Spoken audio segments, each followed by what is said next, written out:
This is not a scene ripped from a dystopian movie set. It's not the aftermath of an apocalyptic cinematic event or a neglected corner of some war-torn, forgotten land. This is happening right now in the heart of the United States, just 2 miles north of Philadelphia's sparkling city center and historic landmarks. We are standing on Kensington Avenue in a city famously nicknamed the City of Brotherly Love, but the love and compassion implied by that name are hauntingly absent here. They are replaced instead by a chilling tableau of destitution, despair, and widespread human suffering. This neighborhood, once a thriving working-class hub, has tragically become an open-air drug market of unparalleled scale in America. For over a decade, Kensington has been recognized as ground zero for America's sprawling opioid crisis. Yet, in the past 24 months, the situation has dramatically deteriorated, reaching a catastrophic tipping point. Today, it's the epicenter of a lethal new phenomenon. The uncontrolled spread of fentanyl mixed with Xylazine or Tranq, a veterinary sedative now consuming human lives and reducing individuals to a zombie-like state on the sidewalks. The scenes we are documenting are difficult to watch. You are witnessing thousands of individuals who have been utterly abandoned on these streets, tragically trapped in a relentless, unforgiving cycle of substance abuse, chronic homelessness, and petty crime. Every block presents a visceral reminder of a system that has failed them, where life expectancy plummets and human dignity is stripped away by addiction and poverty. This environment itself seems to perpetuate the suffering. Our purpose in being here is not to sensationalize their pain, but to investigate the systemic failure that allows this level of human collapse to persist in a major U.S. city. The fundamental agonizing question is no longer merely what is happening on Kensington Avenue, but rather, how did a seemingly functional American urban neighborhood regress to this devastating, uninhabitable state right under the noses of federal and state authorities? For many Americans viewing this, the scene is beyond comprehension. While every major city contends with a homelessness crisis, Kensington's crisis is fundamentally different. It is defined by the sheer volume of public drug use and the catastrophic physical toll it takes on its victims. The drug supply itself has rapidly evolved into something far more toxic than traditional heroin or even pure fentanyl. We're talking about fentanyl laced with xylazine, known on the street as Tranq. This is a powerful veterinary tranquilizer that is resistant to overdose reversal medications like Naloxone. Tranq is the reason for the unsettling, zombie-like state many individuals here exhibit. It induces a deep sedation and, crucially, causes severe open wounds and necrosis on the body. These horrific lesions often necessitate amputation, turning a substance abuse problem into an urgent public health catastrophe, draining local resources and scarring this community both literally and metaphorically. For many Americans observing this visual evidence, the scene itself transcends typical urban decay. It is a shocking descent into a human crisis that is fundamentally different from any ordinary struggle with chronic homelessness. Kensington's crisis is singularly defined by the sheer, unbridled volume of public drug consumption and the catastrophic, visible, physical toll it exacts upon its most vulnerable victims. This is the grim narrative that unfolds block after block.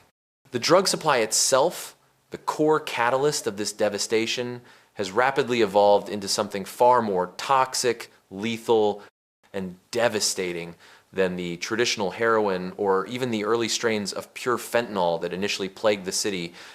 We are specifically discussing the pervasive presence of fentanyl mixed with xylazine, known on the street by its chilling moniker, Tranq. This compound represents a profound escalation of the public health emergency here.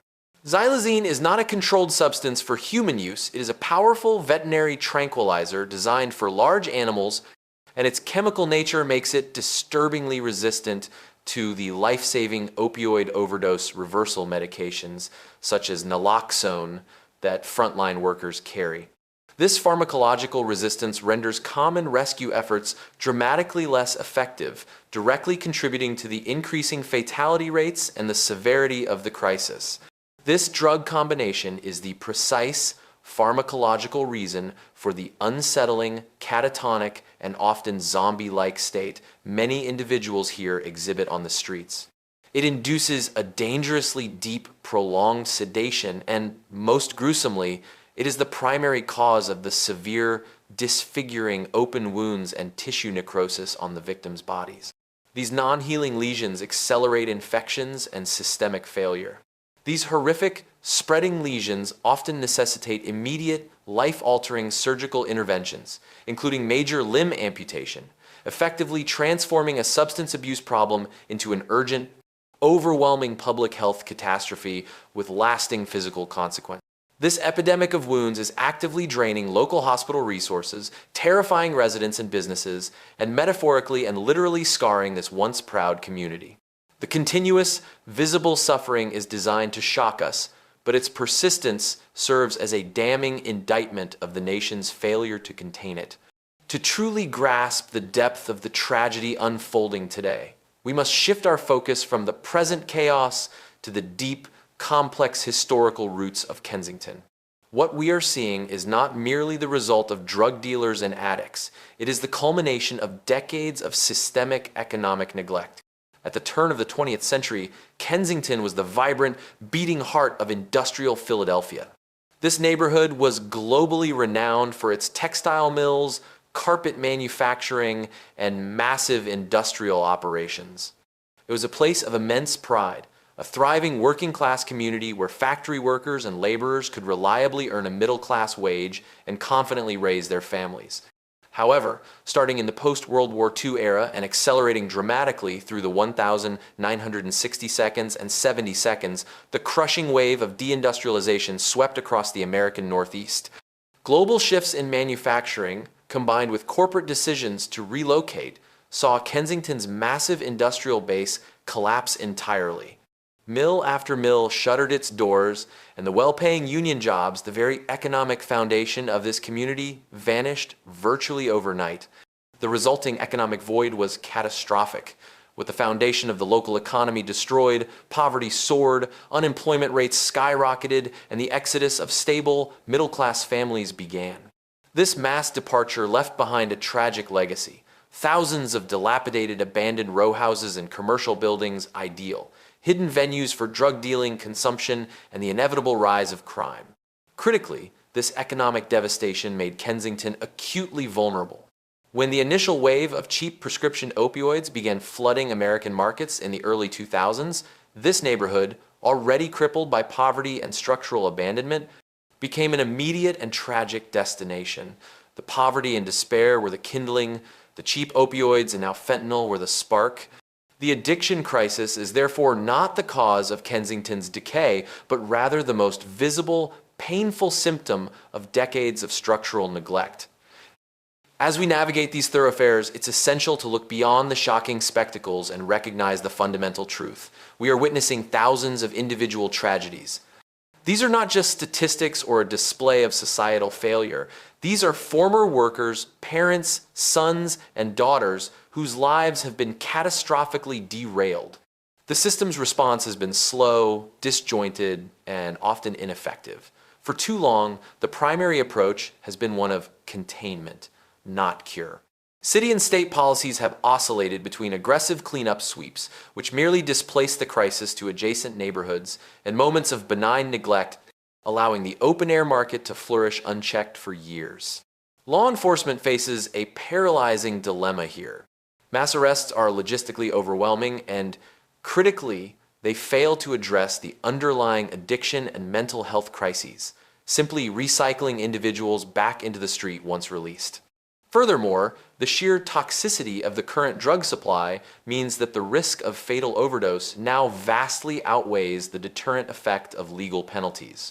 This environment has bred a profound sense of hopelessness and apathy among longtime residents and struggling business owners. They are forced to live alongside this devastation, their quality of life and property values destroyed. They feel abandoned by municipal government, left to fend for themselves against the backdrop of crime, constant public health hazards, and the terror of witnessing death on their doorsteps. This is the brutal consequence of approaching addiction as a criminal justice issue rather than the severe public health crisis it truly is. Decades of underfunding mental health care, a critical shortage of affordable housing options, and the total lack of accessible long-term treatment facilities have all combined to create this perfect storm. leaving the most marginalized members of society to die publicly and anonymously. Kensington is America's uncomfortable mirror. After bearing witness to the devastation, the natural human impulse is to ask, is recovery even possible? While the structural problems are immense, it would be disingenuous to suggest that no one is fighting back. Against this backdrop of despair, various local groups and new government initiatives are attempting to carve out a path toward healing. One of the most significant shifts is the recognition of the crisis as a public health issue rather than solely a criminal one. Philadelphia's leadership has spearheaded the creation of the Kensington Health Court. This new judicial framework is specifically designed to divert low-level offenders who suffer from substance abuse into comprehensive treatment programs and counseling services, moving them out of the failing cycle of incarceration and release. Furthermore, the lifeline of this neighborhood is sustained by numerous grassroots nonprofit organizations and tireless street missionaries.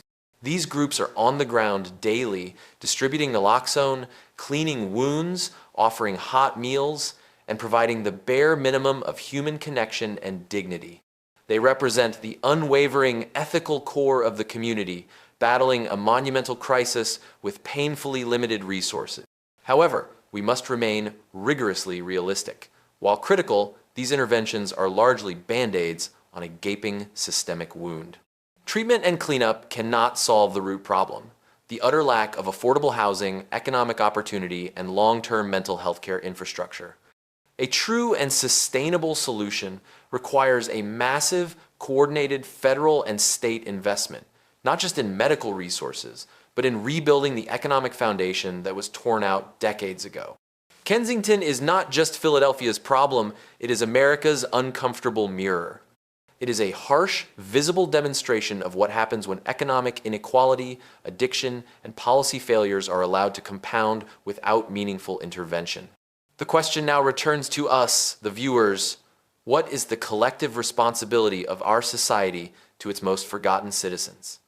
If you believe the forgotten people of Kensington deserve better, your engagement is crucial. Like, share, and comment your thoughts below on how this crisis should be solved. And most importantly, subscribe to our channel to join our ongoing investigation into America's escalating urban crises.